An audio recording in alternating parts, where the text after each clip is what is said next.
Merci, Monsieur le Premier ministre. La parole est à Monsieur Joachim Pueyo. Merci, Monsieur le Président. Chers collègues, ma question s'adresse également à Monsieur le Premier ministre. Le 7 avril dernier, une attaque chimique a tué à Douma 50 Syriens. Tout porte à croire que Damas est à l'origine de ce massacre. Pour ceux qui doutent encore de la cruauté et du caractère impitoyable du régime de Bachar al-Assad, je vous encourage à regarder les photos relayées par l'AFP ou les vidéos que les organisations locales nous font parvenir.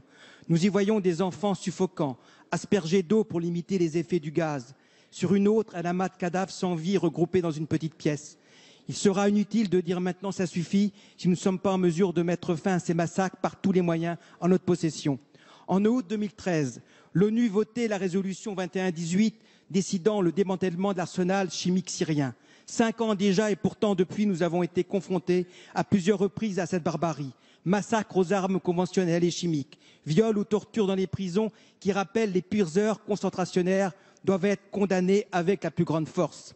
Le manque de réaction internationale forte a laissé s'installer un sentiment d'impunité. Les exactions s'enchaînent et nous ne pouvons que constater notre incapacité à y mettre un terme. Les diplomaties françaises et européennes ont démontré dans le passé leur efficacité sur des sujets complexes, comme le nucléaire iranien.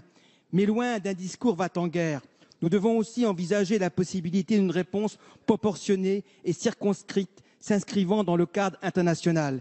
Il s'agirait aussi bien de porter un coup à la capacité d'action du régime que d'envoyer un message clair au président syrien et à ses alliés. Monsieur le Premier ministre, l'ONU et les pays attachés au droit international doivent impérativement exiger des comptes du régime syrien, mais également des puissances qui le soutiennent.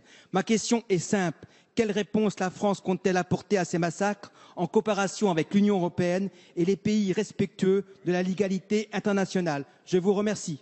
Merci, Monsieur le député.